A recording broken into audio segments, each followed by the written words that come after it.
안녕하십니까. 전국의 착한 요양원을 추천해드리는 박준석입니다. 오늘 이 시간에는 요양원을 알아보시면서 겪게 되는 과정들에 대해서 찬찬히 좀 시간적 여유를 갖고 말씀드려 볼까 합니다. 어머님, 아버님께서 갑자기 몸이 불편하시게 될 수가 있습니다.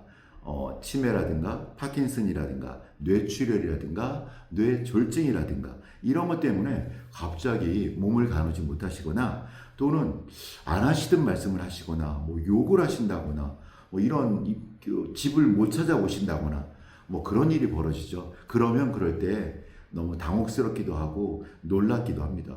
이런 일을 하고 있는 요양원에 관련된 일하고 저도 저희 아버지가 치매인가 싶은 어떤 뭔가 기억 못하는 증상을 보이실 때가 있으면 올해 85세신데 너무 충격이더라고요. 놀랍더라고요. 말이 잘 안 나오는데 너무 놀랍더라고요.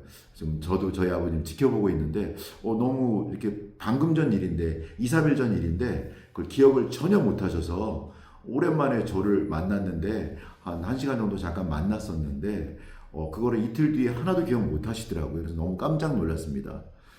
그래서 관심 있게 좀 지켜봐야겠다 하는 중입니다. 며칠 전에 있었던 일인데 그런 일을 여러분께서 겪으시면 어머니 아버님의 그런 일을 겪으시면 얼마나 놀랐겠습니까? 그럴 때 우리는 조금씩 생각을 해보게 되고 그래도 그냥 넘어가죠. 일반적으로. 그러다가 요양원을 알아보게 되는 것은 집을 못 찾아 들어오신다거나 자꾸 어머니께서 요리를 하시다가 잊어버려서 불을 내신다거나 주방에 뭐 이런 일이 벌어지면 이제 혼자 아니면 부모님만 계시게 할 수가 없는 상황이 되는 거죠. 그럴 때는 본격적으로 요양원을 알아보시게 됩니다.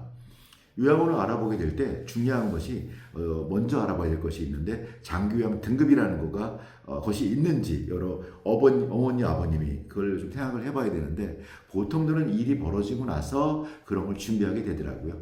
뭐 어쩔 수 없습니다. 뭐 아무 치매도 없고 아무 이상도 없는데 미리 장기요양 등급을 해놓는 일은 드뭅니다. 그리고 나오지도 않고요. 예. 치매나 파킨슨, 뇌출혈, 뇌졸중이 있을 때 장기요양 등급 부서에 가서 그 등급을 내주는 부서는 의료보건공단 안에 있습니다.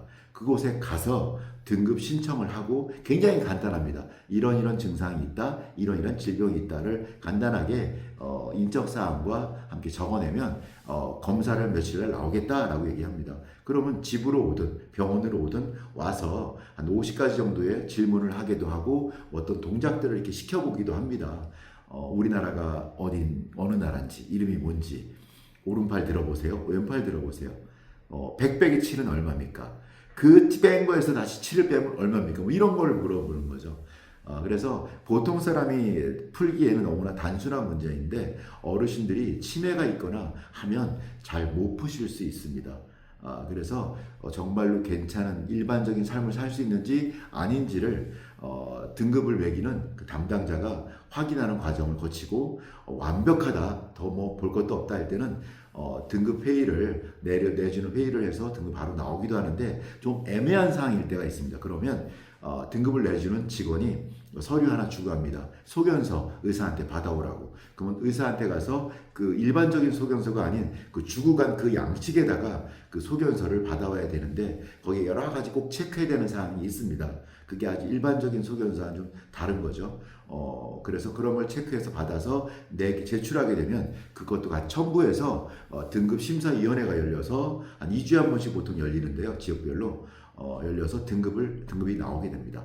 자, 그렇고 된 다음에 요양원을 알아보게 되죠. 요양원 알아볼 때는 보통은 일반적으로 하는 방식은 네이버에 한번 쳐봅니다. 내가 시흥에 살고 있다 그러면 시흥요양원, 시흥시 요양원 쳐보는 거죠. 그러면 꽤 여러 개 옵션들이 나옵니다. 그러면 위에서부터 이렇게 한번 살펴보는 거죠. 뭐 살펴보다가 정말 시설도 깔끔한 것 같고 어르신들도 정말 깔끔하시고 괜찮은 요양원들이 좀 있다 그러면 상호랑 주소, 전화번호 메모를 한 5개 정도 하신 다음에 그 다음에 물어볼 걸 정하는 거죠. 비용은 얼마인지, 입소는 가능한지, 그리고 특별히 해주는 어떤 서비스가 있는지, 아니면 뭐 우리 아버지 어머니 좀 밥을 많이 드시는데 밥을 좀 많이 드시게 해줄 수 있는지, 간식은 뭐가 나오는지 뭐 궁금하신 사항들을 메모를 하신 상태에서 이 5개 업체에 차례대로 전화를 하는 거죠. 그래서 정말 괜찮은 업체, 이게 좀 괜찮은 것 같다 여러 가지 사진으로 보나 통화 사항으로 보나 그래서 한 세 군데 정도, 두세 군데 정도 방문을 해보면 그 중에 정말 소통도 잘 되고 시설도 깔끔하고 그리고 사람들이 딱 봤는데도 이 서비스 마인드가 넘치는 그런 요양원 원장님들, 시설장님들, 직원분들이 계시거든요. 근데 갔는데 첫인상부터가 너무 딱딱해. 막 그러면 그곳의 문화가 그럴 수 있습니다. 그래서 정말 여러분 마음에 흡족한 곳을 이렇게 두세 군데 중에 정하는 거죠. 그래서 입소 날짜를 잡고 또 미리 들어가기 전에 또 준비할 서류들을 뭔지 안내를 받아서 그것을 준비해서 입소 날짜를 정한 날짜에 입소하시면 되겠습니다. 입소하시는 날에는 또 하루 전날 같은 경우나 뭐 그 당일이든 이렇게 2, 3일 전에 이렇게 건강 진단해야 되는데 그 건강 진단은 일반적인 건강 진단이 아니라 전염병 검사입니다.